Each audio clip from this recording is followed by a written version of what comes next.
გამარჯობა, ეს დიდი ვეზირის მორიგი ეპიზოდია, მე შოთა თხელიძე ვარ. პირველ რიგში მოიწონეთ ვიდეო და გამოიწერეთ არხი და ამისთვის ყველას წინასწარ მადლობა. დღეს მინდა გესაუბროთ ახლო აღმოსავლეთის რეგიონში წარმოქმნილ ახალ დაპირისპირებაზე,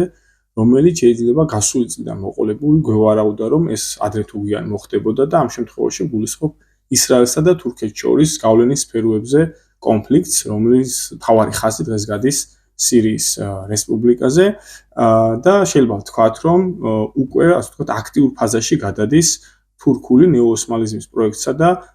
ებრაული სიონისტური დიდი ისრაელის პროექტების დაპირისპირება ერთმანეთთან. მიუხედავად იმისა, რომ დამასკოში დღეს არსებული ცენტრალური ხელისუფლება საკმაოდ დაუცველია ისრაელის თავდასხმებისგან და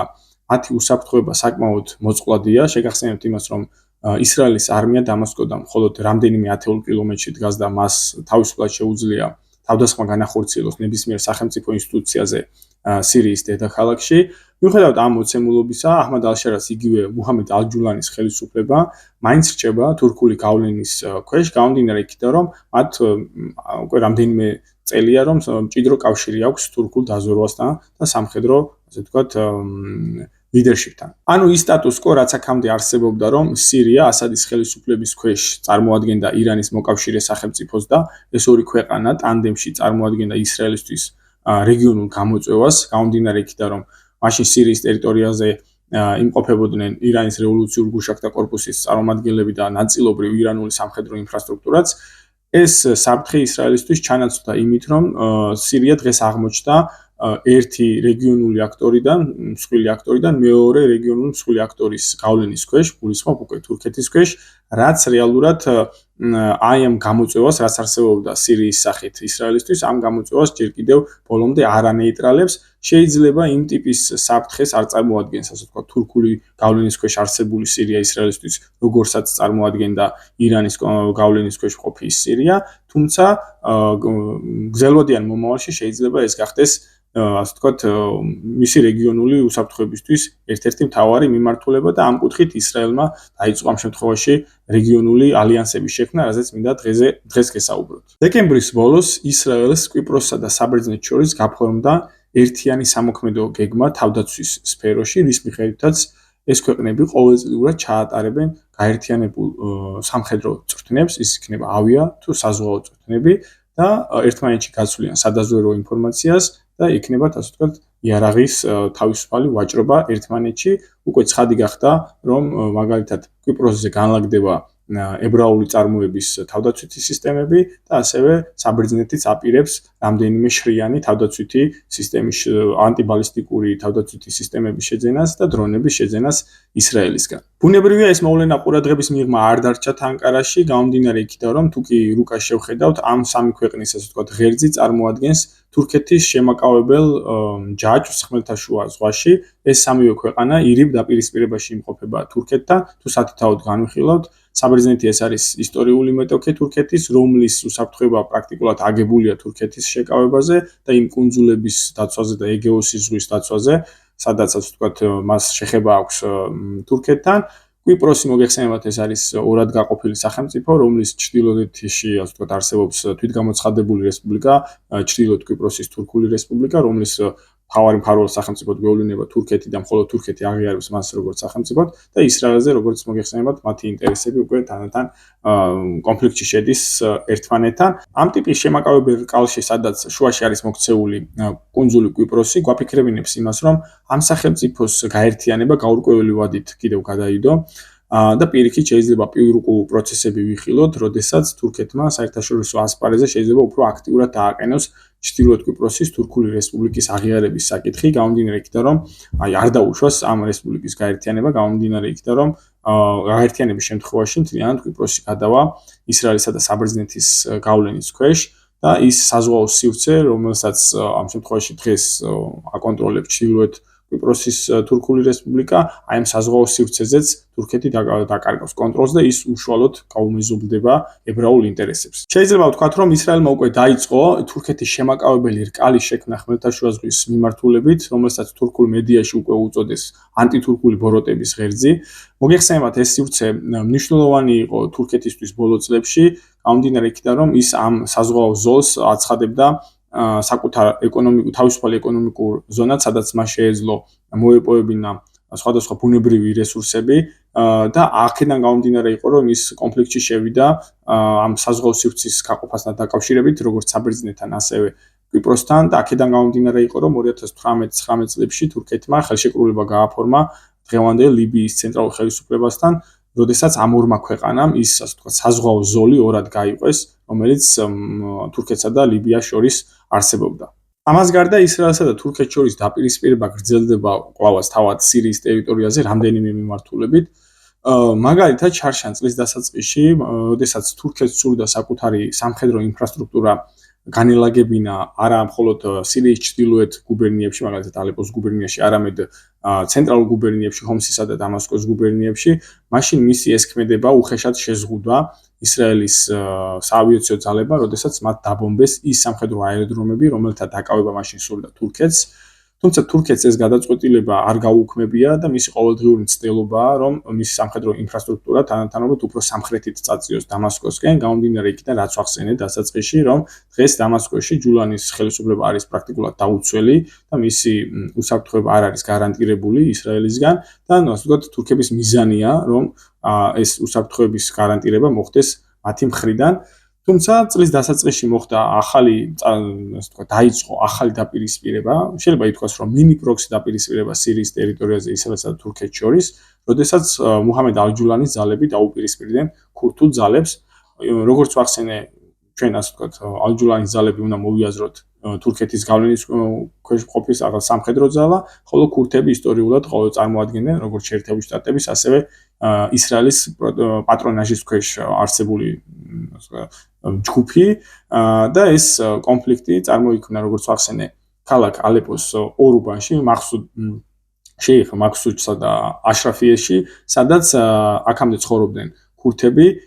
და ასე ვთქვათ, სირიის ცენტრალურმა ხელისუფლებამ მუჰამედ ალ-ჯულანის მეთაურობით გადაწყვიტა, რომ ამ ასე ვთქვათ, ქურთული მოსახლეობის შეიძლება ვთქვათ, რომ განდევნა დაიწყო ალეპოდან, რომელიც წარმოადგენს, ასე ვთქვათ, ბირთვულ ცენტრალურ ქალაქს თურქული გავლენების გასავრცელებლად. ეს დაპირისპირება გამოიწვია იმან, რომ ქურთული მხარე პრაქტიკულად 1 წელიწადია არ თანხმდება იმ ნაკისრ ვალდებულებებზე, რომელიც მათ აიღეს გასული წლის მარტში, როდესაც ქურთულმა მხარემ ცენტრალურ ხელისუფლებასთან მოაწერა ხელი შეთანხმებას, რომ ქურთები სირიაში დაყრდნեն იარაღს და შეუერთებოდნენ სირიის არმიას. ეს შეთანხმების შესრულება, როგორც ვახსენე, ქურთებმა გაწელეს და რეალურად ისინი დღემდე არ თანხმდებიან ამას, მათ არ სურთ საკუთარი ეგრეთ წოდებული სამხედრო ძალის დათმობა. ეს მათ არ გააკეთეს ჯერ კიდევ ასადის ხელისუფლებასთან, მიუხედავად იმისა, რომ შეიძლება ვთქვათ, რომ ასადის ხელისუფლებასთან უფრო პოზიტიური მიმართება ჰქონდათ ქურთებს, ვიდრე დღევანდელ ხელისუფლებასთან. შესაბამისად, ალ-ჯულანის ხელისუფლებამ გადაწყვიტა ძალისმიერად გადაეჭრა ეს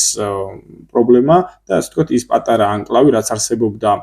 ქალაქ ალეპოში, ეს ანკლავი, ქურთების ანკლავი, ვთქვათ, მოეშორებინა. ამ დაპირისპირებაში ქურთებს გამოეხმაურა ისრაელის საგარეო საქმეთა მინისტრი და მათი უფლებების დაცვისკენ მოუწოდა საერთაშორისო საზოგადოებას, თუმცა უშუალო სამხედრო მხარდაჭერა ისრაელს ქურთებისთვის არ აღმოუჩენია, გამომდინარე იქიდან, რომ ალეპო საკმაოდ ახლოს მდებარეობს თურქეთის საზღვართან და შეიძლება ითქვას, რომ აქ ისრაელის სამხედრო მანევრები გამოიწვევდა თურქეთის პირდაპირ ჩარევას და პირდაპირ დაპირისპირებას ამ ორი ძალის რეგიონის. ეს დაპირისპირება გვაფიქრებინებს იმას, რომ წნეხი ქურთებზე გაგრძელდება თურქეთის მხრიდან, რომ მათ დაყარონ იარაღი, გამომდინარე იქიდან, რომ ასე ვთქვათ, ისრაელის პროქსი ძალები მის საზღვრებზე თურქეთის ინტერესში არ შედის, გამომდინარე იმ პროცესიდან, რაც ასე ვთქვათ, ისრაელი აწარმოებს თურქეთის შეკავების მიზნით. ისრაელის მსგავსმა ქმედებებმა თურქეთის შეკავების მიმართულებით გამოიწვია ის, რომ ანკარაში დაიწყეს გარკვეულწილად საგარეო პოლიტიკის რევიზია ირანთან მიმართებაში და ჩვენ ბოლო თვეების განმავლობაში ვიხილეთ უცნაური თანამშრომლობა თეირანსა და ანკარას შორის, როდესაც თეირანს ოფიციალური ვიზიტით ეწვია თურქეთის საგარეო საქმეთა მინისტრი ჰაკან ფიდანი და სადაც მან ხმამაღლა განაცხადა, რომ რეგიონში მთავარ საფრთხეს წარმოადგენს ისრაელი. ამის შემდგომ ჩვენ ვიხილეთ ინფორმაცია, რომ რეჯეპ ტაიპ ერდოღანსაც სურს, რომ მომავალში ეწვიოს ირანს ოფიციალური ვიზიტით, რაც იშვიათი შემთხვევაა. თუმცა ბოლო კვირებში განვითარებულმა მოვლენებმა ირანში შეიძლება ეს ვიზიტი გადადოს, თუმცა როგორც ჩანს, ეს დღის წესრიგში დგას. There is no single principle of international humanitarian law that is not violated by Israel. Israel is trying to implement a strategy of aggression, not only in Palestine, but also in Lebanon, Syria, and Iran. There is a clear pattern here. If left unchecked, this pattern risks wider destabilization. This is exactly what's going on in Syria. Israeli aggression is threatening the fragile peace that Syrian people paid a high price to reach. These attacks are deepening the ethnic fault lines across the region. It should be clear to all of us by now, Israel doesn't want peace, Israel doesn't want stability. ასევე ბოლო დღეების განმავლობაში ირანში მიმდინარე საპროტესტო გამოსვლებსა და არეულობებში ჰაკან ფიდანმა ბრალი დასდო ისრაელსა და მის სადაზვერვო სამსახურ მოსადს, რომ სწორედ ისინი იყვნენ ამ პროცესების მიღმა და ისინი მართავდნენ ამ სიტუაციას. ასევე თურქეთის საგარეო საქმეთა სამინისტრომ კატეგორიულად დაგმო ირანზე პოტენციური თავდასხმა შეერთებული შტატების მხრიდან, რომ ირანის სუვერენიტეტი ამ შემთხვევაში არის ხელშეუხებელი პრინციპი. ასევე გავრცელდა ინფორმაცია, რომ თურქულმა დაზვერვამ ირანის დაზვერვას მიაწოდა ის ინფორმაცია, რომ ერაყის ტერიტორიიდან, ერაყის ქურთისტანის ტერიტორიიდან რამდენიმე, ასე ვთქვათ, სეპარატისტული დაჯგუფება, შეიარაღებული დაჯგუფება შევიდა ირანის ტერიტორიაზე და ამ ინფორმაციის საფუძველზე ირანელებმა მოახდინეს ამ დაჯგუფებების განეიტრალება. ისრაელის ამბიციურმა ქმედებებმა რეგიონში თურქეთს დაანახა ის, რომ თუ კი ისრაელს არ ეყოლება რეგიონული დამაბალანსებელი ძალა ირანის სახით და ირანის ფაქტორი არ იქნება ახლო აღმოსავლეთში, მაშინ მთავარი დაპირისპირების ხაზი გადაინაცვლებს თურქეთსა და ისრაელის შორის და თურქეთი იქნება ამ შემთხვევაში ისრაელის მთავარი სამიზნე და ამ შემთხვევაში არ უნდა დაგვაუწყდეს ისიც, რომ ასეთ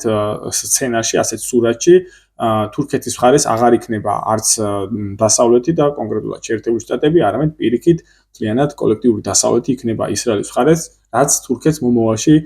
უფრო მოწყვლად მდგომარეობაში აღმოაჩენს და ის მთავარი საფრთხე, რასაც წარმოადგენს, ასე ვთქვათ, ქურთული სეპარატიზმი თურქეთისთვის, ეს ბარათი კარტი, რასაც შეიძლება უწოდოთ, ამოქმედებული იქნება თურქების წინააღმდეგ. აქედან გამომდინარეა, რომ თურქები ცდილობენ ქურთული, ასე ვთქვათ, საკითხის ერთხელ და სამუდამოდ მოგვარებას, ასევე არ უნდა დაგვაუწყდეთ ისიც, რომ თავარი, ასე ვთქვათ, სეპარატისტული რეგიონი ირანშიც არის ქურთული რეგიონი, აზერბაიჯანის შემდგომ, რომელიც კონკრეტულად ესაზღვრება თურქეთს, ქურთული რეგიონი და თუ კი მაგალითად პოტენციურ სცენარში, თუ მაგალითად შეიქმნა რაღაცა ირანში სეპარატისტული რეგიონი ქურთული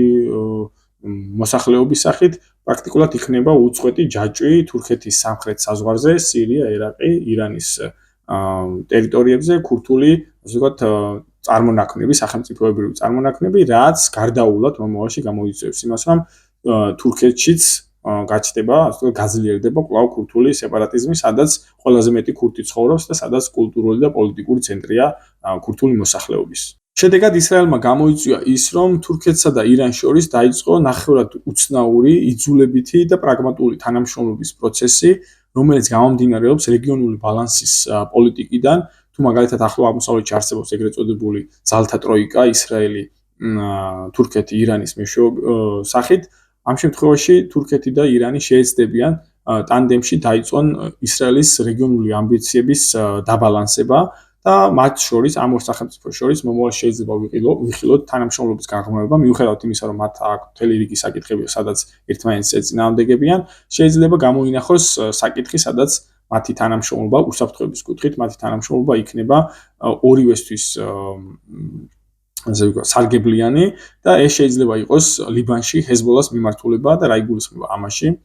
გასულ წელს, 2024 წლის მიწურულს, როდესაც ასადის ხელისუფლება დაემხო და ხელისუფლებაში მოვიდა მუჰამედ ალ-ჯულანის დაჯგუფებები, ამით ჰეზბოლამ დაკარგა საკუთარი შეიარაღების მიწოდების ტრანზიტული სივრცე ირანიდან და თითქმის წელიწად ნახევარია ჰეზბოლასთვის იარაღის მიწოდება არის გართულებული ირანის მხრიდან, თუმცა ეს ტრანზიტული სივრცე შეიძლება თურქეთმა ალ-ჯულანის მეშვეობით აღადგინოს და ირანმა მომავალში მოახდინოს ჰეზბოლასთვის შეიარაღების მიწოდება, გამომდინარე იქიდან, რომ ჰეზბოლა წარმოადგენს ისრაელის ერთ-ერთ და წამყვან შემაკავებელ ძალას, ასე ვთქვათ, ისრაელის ჩრდილოეთში და შეიძლება ვიხილოთ ის, რომ ჰეზბოლა კვლავ გახდეს, ასე ვთქვათ,